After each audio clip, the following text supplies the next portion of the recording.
الحمد لله وكفى وسلام على عباده الذين اصطفى وصل على محمد كما تحب وترضى. أما بعد فقد قال الله تبارك وتعالى أياما معدودات، وقال تعالى فمن شهد منكم الشهر فليصم.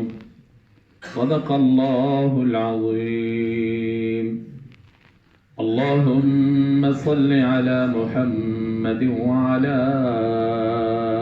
آل محمد كما صليت على إبراهيم وعلى آل إبراهيم إنك حميد مجيد. اللهم بارك على محمد وعلى آل محمد كما باركت على إبراهيم وعلى آل إبراهيم إنك حميد مجيد. اب تعالیٰ نے اپنے بندے کو اپنے محبوبیت کے تمام طریقے، راستے اور اسباب عطا فرمائے۔ اس ایک مہینے میں دیکھا جائے تو روزہ اللہ کی محبوبیت کا ذریعہ ہے، قرآن کریم اللہ کی محبوبیت کا ذریعہ ہے، دعا مانگنا اللہ کی محبوبیت کا ذریعہ ہے،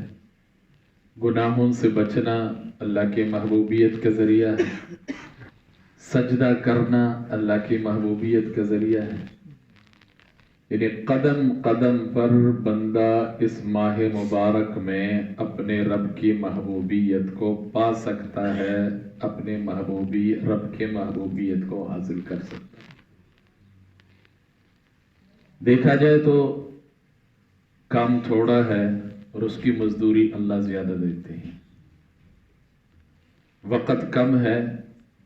اور اس کے بدلے ملنے والا جو اجر و ثواب ہے وہ بہت زیادہ ہے۔ قرآن کریم میں اللہ خود ارشاد فرماتے ایام معدودات، میرے بندے تیرے پر میں نے روزے فرض کتنے ہی کیے ہیں، چند دن ہی تو ہیں، گنتی کے چند دن ہے،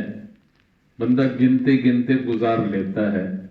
باقی پورا سال کسی مہینے کی اتنی گنتی کوئی نہیں رکھتا جتنا اس ماہ مبارک کی گنتی رکھتا ہے۔ 5 ہو گئے، 6 ہو گئے، 10 ہو گئے، 20 ہو گئے، 10 رہ گئے، 5 رہ گئے، 4 رہ گئے، ہر بندے کی زبان پر یہی چیز ایام معدودات۔ پھر اللہ فرماتے ہیں جب چند دن کی گنتی کے چند دن ہے، فمن شہد منکم الشہر فلیصم، اب جس کو اللہ صحت دے اور رمضان کا مہینہ اس کو مل جائے تو پھر اس کو چاہیے کہ وہ اس مہینے کا روزہ رکھے، ماہ مبارک کا روزہ رکھے۔ اس روزے پر جو اس انسان کو ملنے والا اجر ہے اس کا یہ انسان اس جہان میں تصور نہیں کر سکتا۔ کل ایک مولانا صاحب کو سن رہا تھا، فرما رہے تھے حضرت علی رضی اللہ تعالیٰ عنہ کے حوالے سے، حضرت علی رضی اللہ تعالیٰ عنہ نے فرمایا کہ جو بندہ رمضان کا ایک روزہ بغیر عذر کے چھوڑ دیتا ہے، 100 سال وہ بندہ روزے رکھتا رہے وہ ثواب پا نہیں سکتا۔ حدیث میں تو آتا ہے نا ساری زندگی روزے رکھتا ہے، تو 100 سال بھی بہت کم بندے کو ملتے ہیں، بہت کم بندوں کو 100 سال زندگی ہوتی ہے۔ پھر ساتھ ساتھ رب تعالیٰ نے اس بندے کے لیے اسباب بھی پیدا کر دیے، جیسے حدیث میں آتا ہے صلی اللہ علیہ وسلم نے ارشاد فرمایا رمضان کا مہینہ شروع ہوتے ہی اللہ جو سرکش شیاطین ہیں ان کو قید کر لیتے ہیں، یہ اس انسان کی آسانی کے لیے۔ ساتھ ہی حدیث میں آپ صلی اللہ علیہ وسلم نے ارشاد فرمایا کہ سرکش شیاطین کا قید ہونا اس لیے تاکہ اللہ فرماتے ہیں میرے بندوں کے روزوں میں وہ خلل نہ ڈالیں، میرے بندوں کے روزوں کو وہ خراب نہ کریں۔ لیکن سرکش شیاطین قید ہوتے ہیں، باقی جو چھوٹے موٹے شتونگڑے ہیں ان سے انسان خود ہمت کر کے بچنے کی کوشش کرے۔ اگر میں کہوں نہیں جی میں ہاتھ رکھ کے بیٹھ جانا، بس اللہ نے جو فرما دیا شیاطین قید ہو گئے تو پھر گناہ کیوں ہوتے ہیں؟ گناہ ایک تو اس وجہ سے ہوتے ہیں کہ جو چھوٹے چھوٹے شیطان ہیں وہ اب بھی ہے، وہ بعض اوقات انسان کو 2-4 مل کے دھکا دے دیتی۔ دوسرا انسان کا اپنا نفس ہے جو اس کو گناہ پر ابھارتا ہے، اور تیسرے نمبر پر انسان کی اپنی عادت ہے، جیسے اس کی عادت ہوتی ہے عادت کے مطابق پھر وہ اپنی عادت سے مجبور ہوتا ہے اور اس حساب سے وہ چلتا ہے۔ اس لیے ہم کوشش کریں کہ رب تعالیٰ نے نیکی کے سارے اسباب اس ماہ مبارک میں ہمیں عطا فرمائے۔ جیسے انسان اپنے رب سے اپنے آپ کو قبول کرواتا ہے، ہم کہتے ہیں یار اللہ سے مانگو اللہ مجھے قبول کرے، انسان خود اپنے لیے مانگتا ہے یا اللہ مجھے قبول فرما، یا اللہ مجھے ہدایت فرما، یا اللہ مجھے صراط مستقیم پر چلا۔ تو اسی دعا کی قبولیت اور شیاطین کی گرفتاری کے متعلق حضرت علی رضی اللہ تعالیٰ عنہ سے روایت ہے کہ جب رمضان شریف کی پہلی رات ہوتی ہے، جب رمضان شریف کی پہلی رات ہوئی تو سرکار دو عالم صلی اللہ علیہ وسلم نے لوگوں سے خطاب کرنے کے لیے کھڑے ہو کر ارشاد فرمایا، اللہ کی حمد و ثنا کی اور ارشاد فرمایا اے لوگو، تمہاری طرف سے تمہارے دشمن جنات کے لیے اللہ تعالیٰ کافی ہے۔ تمہاری طرف سے تمہارے دشمن جنات کے لیے اللہ تعالیٰ کافی ہے، اور اللہ تعالیٰ نے تم سے دعا قبول کرنے کا وعدہ فرمایا ہے۔ چنانچہ قرآن کریم میں اللہ ارشاد فرماتے ہیں ادعونی استجب لکم، میرے بندے مانگ تو میں قبول کروں گا۔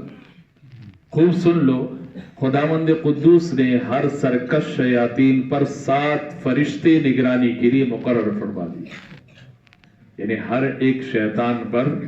رب تعالیٰ کی طرف سے 7 فرشتے مقرر ہوتے ہیں،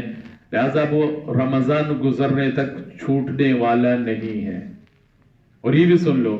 رمضان شریف کی پہلی رات سے اخیر رات تک کے لیے آسمان کے دروازے کھلے ہوئے ہیں اور اس مہینے میں دعا قبول ہوتی ہے۔ دعاؤں کی قبولیت کا مہینہ ہے، انسان کی دعا ہر وقت قبول ہوتی ہے، ہر وقت مانگتے رہنا چاہیے، لیکن اس ماہ مبارک میں تو حضور صلی اللہ علیہ وسلم نے خصوصی نوید اور خصوصی خوشخبری بیان فرمائی ہے کہ روزہ دار بندے کے روزے کی حالت کی ایک دعا اللہ ضرور قبول فرماتے، اور پھر افطار کے وقت کی جو دعا ہے اس کی قبولیت تو خصوصی طور پر احادیث میں ہے۔ جب رمضان کے آخری عشرے کے پہلی رات ہوتی تو رسول اللہ صلی اللہ علیہ وسلم ہمتاً عبادت میں مصروف ہونے کے لیے تہبند کس لیتے اور ازواج مطہرات سے علیحدہ ہو جاتے، اعتکاف فرماتے، شب بیداری کا اہتمام کرتے۔ کسی نے پوچھا کہ شذ میزرہ یعنی تہبند کس لینے کا کیا مطلب ہے، تو راوی نے جواب دیا کہ حضور نبی کریم صلی اللہ علیہ وسلم ان دنوں بیویوں سے الگ رہتے تھے۔ تو کہنے کا مطلب یہ ہے کہ ہمارے پاس موقع ہے، کیونکہ جو سخت دشمن ہے ہمارا، جو ہمیں جہنم کی طرف لے جانے کی دعوت دیتا ہے، جو ہمیں اللہ کی نافرمانی پر ابھارتا ہے، وہ قید ہو گیا ہے۔ اس کے اوپر فرشتے اللہ نے مقرر، میری اور آپ کی خاطر اللہ نے اس کے اوپر فرشتے مقرر کر دیے۔ اب جب دشمن قید ہو گیا اور گناہ کی طرف انسان کے جانے کے چانسز کم ہو گئے ہیں، اور یہ بھی آپ نے محسوس کیا ہوگا کہ کتنا ہی گناہگار آدمی کیوں نہ ہو، اس ماہ مبارک میں آ کر وہ بھی اپنے گناہ کم کر لیتا ہے، اس کے گناہ بھی کم ہو جاتا ہے۔ اور جن کے گناہ سے بچنے کے جو لوگ عام دنوں میں کوشش کرتے ہیں، ان دنوں میں ان کے ذہن میں نیکی ہوتی ہے، گناہ کا تصور ہی ختم ہو گیا۔ تو اس لیے ایک تو دشمن بھی قید ہو گیا ہے، اور دوسرا اللہ نے قبولیت کے لیے دروازے کھولے ہوئے ہیں، دعا کا دروازہ اللہ نے کھولا ہوا ہے، اب جو جتنا چاہے اتنا مانگ سکتا ہے۔ اس لیے دعاؤں کا خصوصی طور پر اہتمام ہونا چاہیے۔ کوئی بھی بندہ عمل کرے، نفل پڑھ لیا دعا مانگے، سنت پڑھ لیا دعا مانگے، فرض نماز پڑھی دعا مانگے، قرآن کی تلاوت کی دعا مانگے، چلتے پھرتے اللہ کی یاد آ گئی اللہ سے مانگتا رہے، کیونکہ دعا کے لیے نہ وضو شرط ہے، نہ مسجد آنا شرط ہے، نہ کوئی اور شرط ہے، جس وقت انسان چاہے اپنے رب سے مانگ سکتا ہے۔ ہاں ایک شرط ضرور ہے کہ بندہ حرام کی کمائی سے بچے، کیونکہ حضور نبی کریم صلی اللہ علیہ وسلم نے ارشاد فرمایا جس کا لقمہ حرام کا ہوتا ہے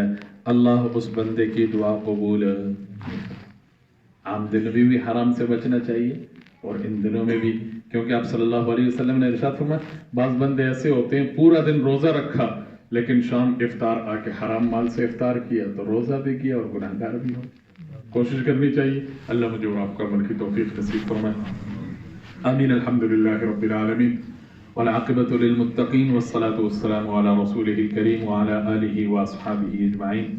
رب کریم ہم سب کی حاضری کو قبول فرما، اپنے سامنے اٹھے ہوئے ہاتھوں کو قبول فرما، اپنے سے مانگنے کی توفیق نصیب فرما، اپنے سے مانگنے کی لذت نصیب فرما۔ رب کریم رحمت کے دن، تیرے رحمت کے دن جو پہلا عشرہ ہے اللہ وہ ختم ہونے کو ہے، اللہ ہم سب کے بارے میں اپنے رحمت کے فیصلے فرما۔ اللہ جتنے آج شام کو تو جن بندوں کے جہنم سے آزادی کے فیصلے فرماتا ہے اللہ آج بھی تو فیصلہ فرمائے گا، اللہ اس میں ہمارا بھی نام شامل فرما، ہمارے والدین کا بھی نام شامل فرما، ہمارے عزیز و اقارب کا بھی نام شامل فرما۔ رب کریم تجھ سے مانگتے ہیں ہم سب کی دعاؤں کو قبول فرما، ہم سب کی دعاؤں کو قبول فرما، ہمیں نیک بنا، اپنے رحمت کاملہ کے فیصلے فرما، ہدایت کاملہ کے فیصلے فرما، ہمارے پورے معاشرے کو گناہ سے پاک معاشرہ بنا، ہر ایک کے دل میں نیکی کی محبت پیدا فرما، گناہ سے نفرت پیدا فرما، نیکی کی محبت پیدا فرما، گناہ سے نفرت پیدا فرما۔ اللہ نیکی کرنا ہم سب کے لیے آسان فرما، گناہ سے ہم سب کی حفاظت فرما۔ رب کریم تمام کے ضروریات کو اپنے خزانے غیب سے پورا فرما، سب کی تنگ دستی کو دور فرما، تمام بیماروں کو شفا نصیب فرما، جتنے عزیز و اقارب دنیا سے جا چکے ہیں تمام کے مغفرت کے فیصلے فرما۔ ربنا آتنا فی الدنیا حسنہ وفی الآخرۃ حسنہ وقنا عذاب النار، وصلی اللہ علی النبی الکریم وعلی آلہ واصحابہ اجمعین برحمتک یا ارحم۔